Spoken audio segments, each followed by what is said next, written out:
Good evening. I'd like to call the March 27, 2024 City Council Workshop Agenda Meeting to order. Roll call, please. Mr. Vieira. I'm here. Dr. Vogt. Here.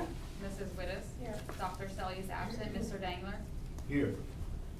I hereby certify that this meeting has been published in the newspaper in accordance with the Open Public Meeting Act and posted as required by law. First item on the agenda, Green Team Environmental Commission presentation.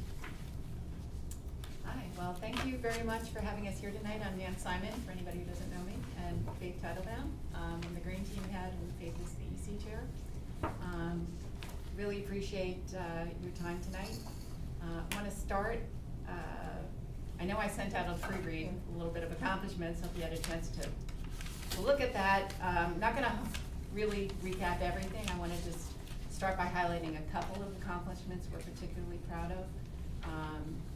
One is we got the bike and pedestrian plan together for the city. Another one is that we recently completed, really hot off the press, tree inventory, as well as a tree canopy study of the city. And finally, we have launched a Green Business Recognition Program, which I think has been pretty well received. We have now 3 businesses that we've recognized and 2 more that are coming up, one I believe tomorrow afternoon, and another one as soon as we get it scheduled, so very excited. And I want to thank everybody in the room who's really helped us put those programs together. A couple of other highlights. One is we, last year we had an Arbor Day event at the Cultural Center, Arts and Cultural Center, and we're planning to do that again this year in April. And they're a great partner to work with, and we really hope to take this and move on to more community outreach on environmental initiatives this year. And we are again applying for our Sustainable Jersey certification, which is currently at the silver status, and we are hopeful that we will be able to retain that this year. So thanks again for everybody's support. So what I would like to focus on is is really the requests that we have where we think we could use council support. So with no further ado, we have 6, and hopefully we have time to at least touch on each one. And the first is, we have a tree preservation ordinance today. Right now it applies only to development projects, but what we would really like to do is get the tree preservation plan, which is asked for, added to the planning and zoning development checklist. And this is something that we had a conversation with Laura about, and she supported, but we were hoping to get your support as well. I don't know if you have any, it just would make it a lot easier for the planners, which could speak to that, to get the information specifically as a tree preservation plan. Because right now the information comes and it's kind of all over the place, and you gotta kind of look around to see, did they do it, did they not do it? Do you want us to respond to these as they come up? Or Yeah, do you want to do the whole? if you have any questions.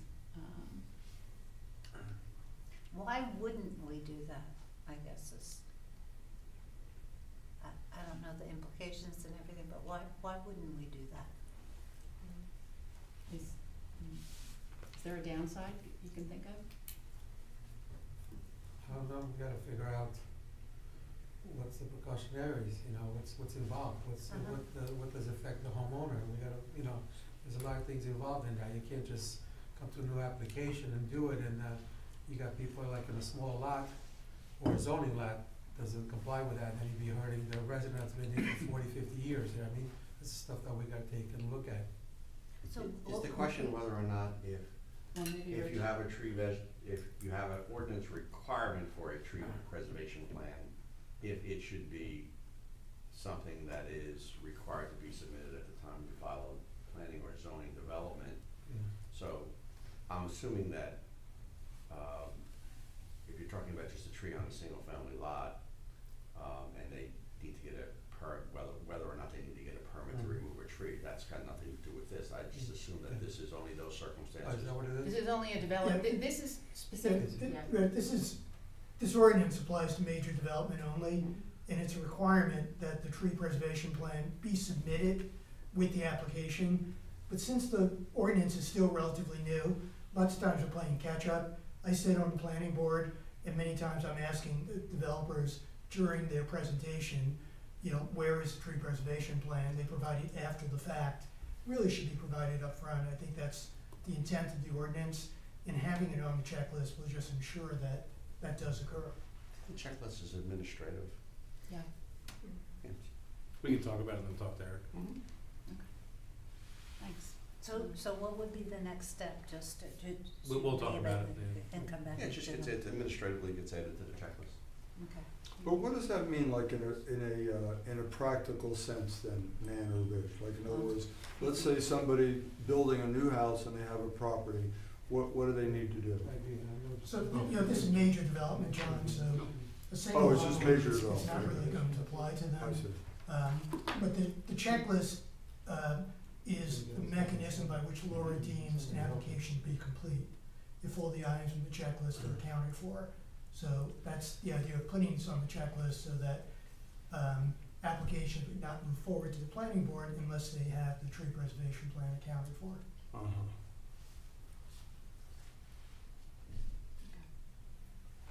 Move on? Mhm. So somewhat similarly, we have a bike and pedestrian plan, came out of our study.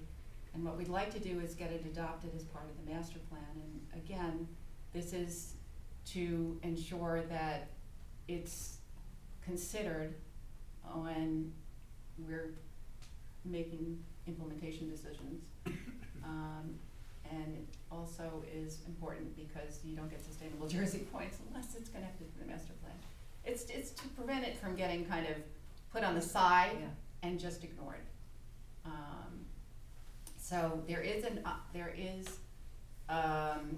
if this is on the agenda for the planning board in April to incorporate it into the master plan. So at this point, I think it's really a question of, you know, indicating to the planning board, because I think it's their call, right, Rich? Yeah, so the whether- planning board has the plan, they've seen it. There's an open public meeting in April where we'll accept comments from the public as well. And the planning board will vote on whether or not to adopt it. But I think the planning board also wants to make sure that if they do adopt it, that the council supports it as well. What's a high visibility crosswalk? How does that differ from?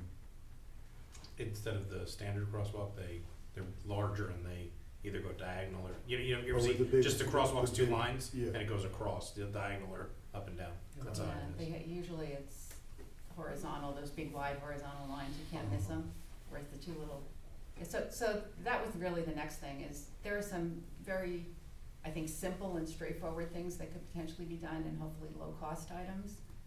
So we'd like to see if we could get some of those incorporated into the road maintenance plans in the coming. So Yeah. there's always a major road and then side roads, so let's use, Long Branch and Avenel, right? So if you were crossing and going from the school and going across, Right. and just crossing, it would just be two lines. But if you were coming across Long Branch Ave, it'd be a high vis one, cause that's they need more time to know and stuff.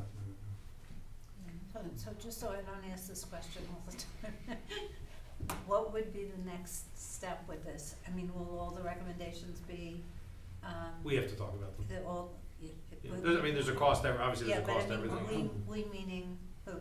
The Well, council, and then you tell me what you So want. it needs to be on the Traffic, agenda? yeah. This stuff Okay. is stuff that, like, if we do it, we gotta start writing, it's easy to write into bids, like what we did, with the bike path and putting the sharrows in. Yep, You know, yep, it just changes, okay, instead of doing the regular, we're gonna do high vis everywhere, okay. But we gotta talk to our traffic people too, because they may, say that, okay, 4 in a single intersection, depending on where it is Mhm. just too much. Mhm. So we have to talk to them. You gotta consider too, that a lot of we got county roads Mhm. that we got involved in. And just like the one we redid, the one in West End, that's a brick pavers, you're not gonna paint them white, you know what I mean? Mhm. Those things are considered things that gotta be discussed. Yeah, I mean, like maybe Long Branch Avenue will work, but it won't work on Cedar Avenue, you got brick pavers there. Mhm. You're not gonna paint the brick white, Mhm. you know what I mean? Yeah. Same thing on Pier Village over there on Ocean Avenue, and that's a county road. Yeah, We can't, you know, we're not supposed to be paving the county roads, they're supposed to be doing it. Yeah, and you know, my question was just a procedural thing, how do we make sure these things don't get lost in the sauce? so to We speak? would discuss it in executive session. Okay, good. Thanks. Moving on, third item is the tree planting and maintenance plan, program, actually. And this really came out of the tree inventory, which, I know I sent it around, it's pretty lengthy. But, they did a tree canopy study, and one of the things they did see is that in the last decade, we've lost about 10% of our tree canopy in this town, and that means public and private lands, right? But they also did an inventory of the street trees, didn't get to all of them, 2,500 spots, and a good chunk of those ended up being planting locations. So we actually have like specific street locations where we could potentially plant trees. So the recommendation out of this was really to put together an ongoing, maintenance program. And this is something we didn't necessarily expect to decide here tonight, but we wanted to tee it up. Again, this is hot off the press, fresh. There are some things that citizens can do in terms of, like if you plant a tree, a young tree, watering, weeding, mulching, pruning. And we in the tree committee, which is a subset of the EC right now, would be happy to partner with the town on creating such a program. I guess my question is there a way that we could maybe have a follow-up conversation about this? Does a local community or nearby have a maintenance program that you know of? I haven't looked at that. Okay. I'm sorry, We could look into that. I yeah, haven't I'd be looked curious at- how it works and what the, Yeah, I mean, The Davy Tree Resource Group that did our tree inventory recommended a budget for this town particularly and broke it out between planting and maintenance. So it's a big number, but it's also a big asset for Yeah. our town. So that's why we wanted to talk to you and see if we could get some visibility into the budget for trees. so, well, I mean, we can do some research on what other towns do in terms of planting and maintenance, budget-wise, and how they operationalize it as well. Mayor, is the question, do other towns have programs where they have homeowners maintain trees? Is that the question? well, Well- is that because whoever's doing it, if if- some, if there's and the only reason I say it, I didn't mean to interrupt, is that there are obviously other towns that have either shade tree commissions or, as part of their public works budget, right. does tree Yeah. maintenance. But those are just, that's a question of how much money, that's not a program, right? That's just a budget line Yeah. item. I just meant if there's another community that either does it via a group, DPW, a private entity that they budget and bring in, or a combination. I haven't heard of one by a Oh. group or a private entity, but obviously there's lots that have DPWs that. Yeah, a lot do DPW. I mean, from And the then a Shade Tree certain Conference, contractor that's what that we they- learned. The city would hire who does Right.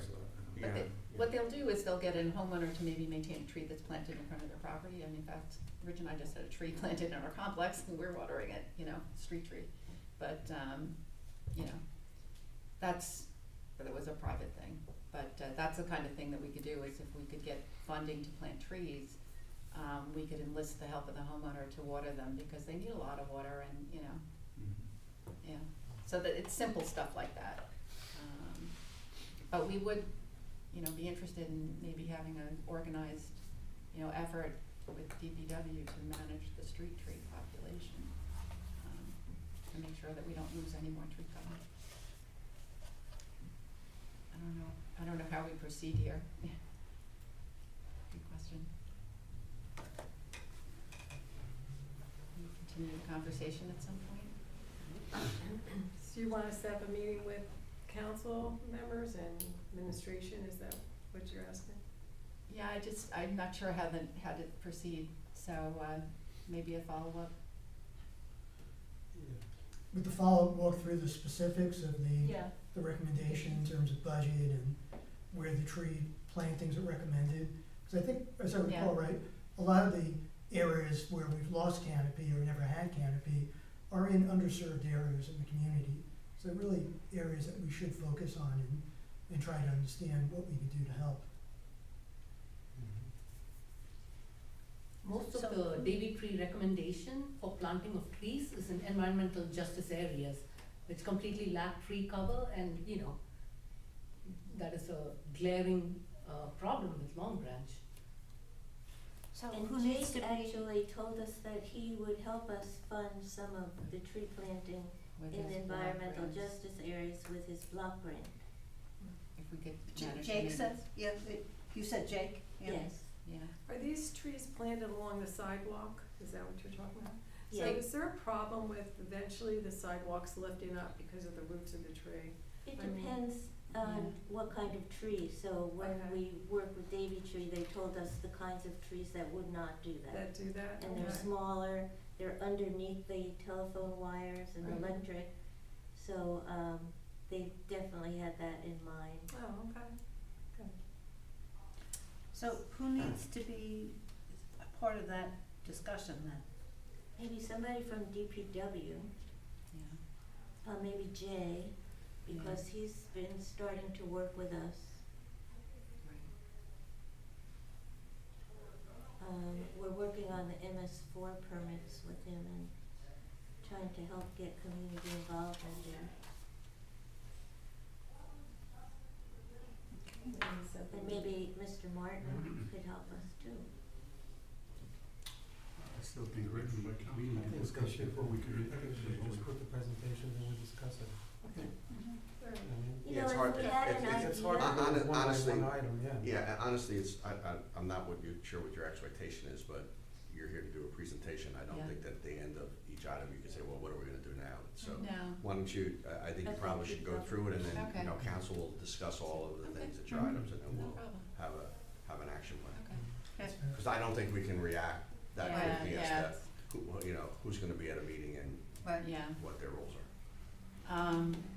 So, we talked earlier about the tree preservation ordinance that exists today, and as we mentioned, it only applies to development. Well, we've learned that the new MS4 permit, which we have to renew this year, requires a tree preservation ordinance that does apply to individual properties. So your point earlier, John, that actually, we do need a process that applies to individual homeowners and when they choose to remove and replace a tree.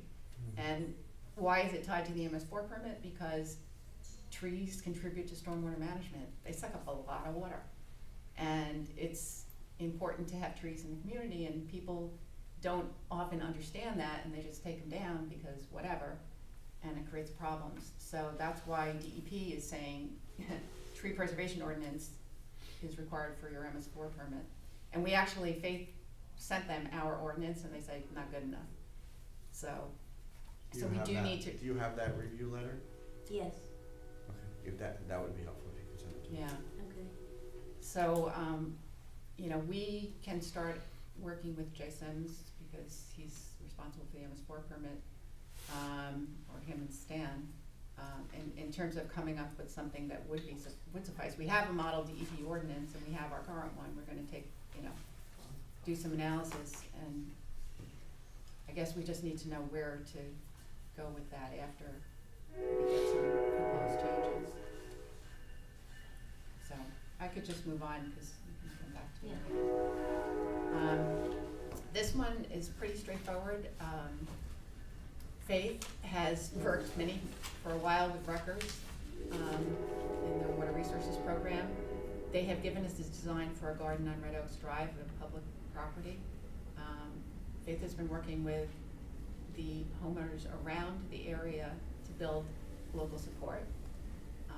And we think it would be great to put in this rain garden because it really will help with stormwater management, and we can use it as a demonstration project to educate the community on the benefits of stormwater management. What we would need to do this is basically support and about $2,000 worth of materials. Because the EC is applying for grants for the plants, and if not, we're willing to put EC budget toward it. Stan has said he would do the excavation work if it's supported. And he actually gets him his 4 points that he needs by doing this. Yeah, 3 points. 3 points. And Faith and the team that does all the gardening over in Ross Lake would maintain the garden to keep it weed-free, which is one of the reasons that sometimes people are resistant to rain gardens, is that in the early days, they need a lot of, weeding to make sure they're looking nice. And so we would agree to make it look nice. So we are looking for hopefully your support.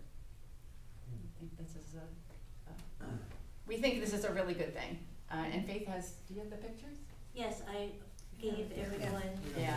We walked around the neighborhood yesterday. We didn't give those out. We won't give them out until we get approval.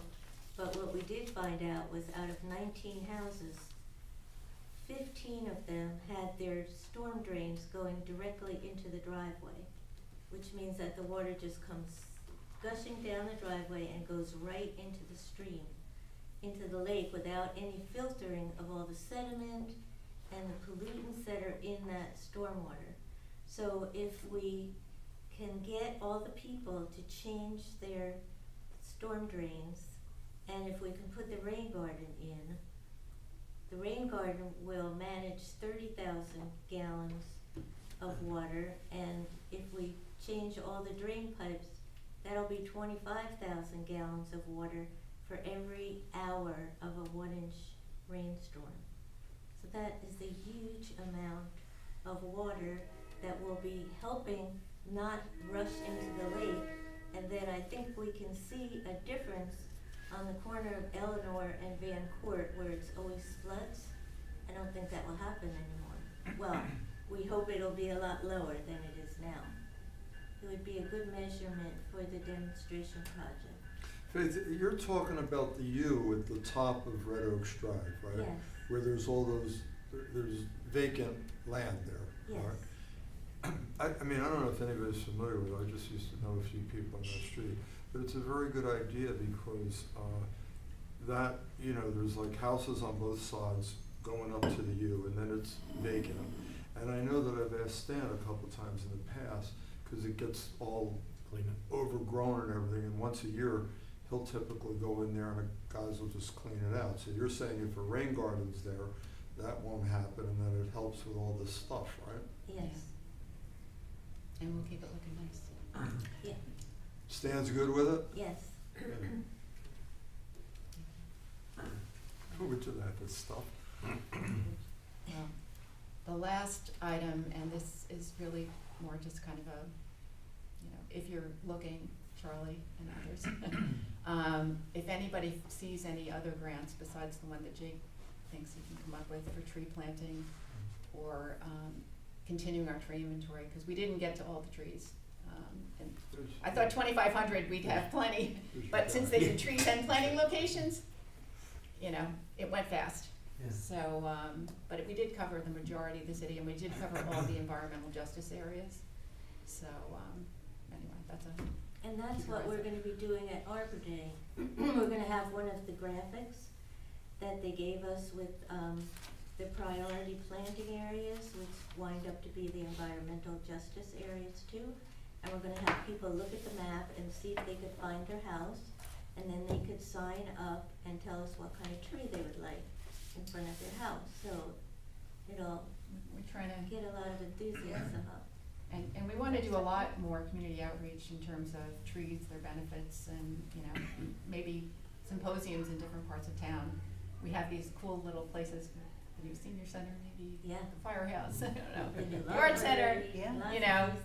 try to, get people excited and interested. So. But that's it. I got two quick questions. So the bronze status, when we got that back, that was for 3 years initially? Yeah, it lasts for 3 years. Ricky and I decided, we got silver in 2022. We decided to apply again this year just so that we don't have to wait till the last minute. So, I'm sorry, man. So- We didn't want to wait till the last minute. So our status would go into next year. We just wanted to re-up, and we'll be good for another 3 years. Oh, then you have another 3 years. Yeah, we just decided not to wait. Okay. Um, And then this is just a sidebar. The green team, can you always add to that? Because we have a few people who ask about like the environmental commission, which I know is filled up, but Yeah, we can always the have a green green team, team, that's in, okay. Yes, it's just volunteers, send them our way. we'll definitely use them. Thank you very much for having us. Thank you. Very, very nice report, yeah. Thank you. Thanks for all you do, by the way, really. Thank you. Yeah. Feels good. Okay. Thanks for your support. Uh-huh. Thanks, Thank you. see you later, man.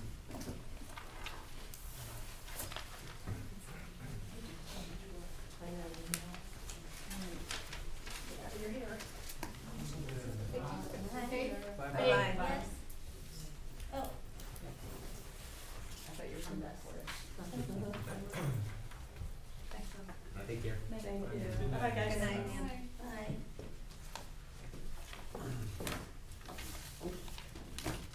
Okay, old business, anyone have any old business? I'm good. You know what, I just wanna mention, I think a really good meeting that happened this week. And it was a follow-up to the think tank, as a matter of fact, with, Lindsay and Michael. And it was with Monmouth Axe in terms of, you know, Lindsay had kind of set the scene, at that, think tank meeting of identifying social problems that people wanna have addressed. And Monmouth Axe is a county-wide collaborative of it's a public-private collaborative of social service agencies that have committees specifically to address homelessness, transportation, food insecurity, youth positive development, all the sorts of issues that might come up from the think tank. So I had arranged for Lindsay and Michael to meet with Monmouth, with the representatives from Monmouth Axe. It was a really good meeting, so it's just a good resource to help our think tank move forward. So I think everybody was encouraged from that meeting. So just an update. New business, Good. review of the regular meeting agenda, Good. Good. and then need a motion to close the public portion of the meeting. So moved. Second. All in favor? Bye. Opposed? Motion No. carries. Executive session, I need a motion to adopt the resolution R 65-24.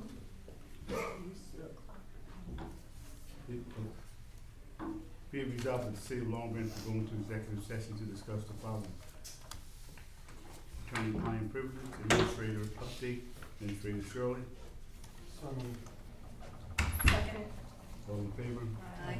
Opposed? Motion carries. Charlie, I was gonna ask you,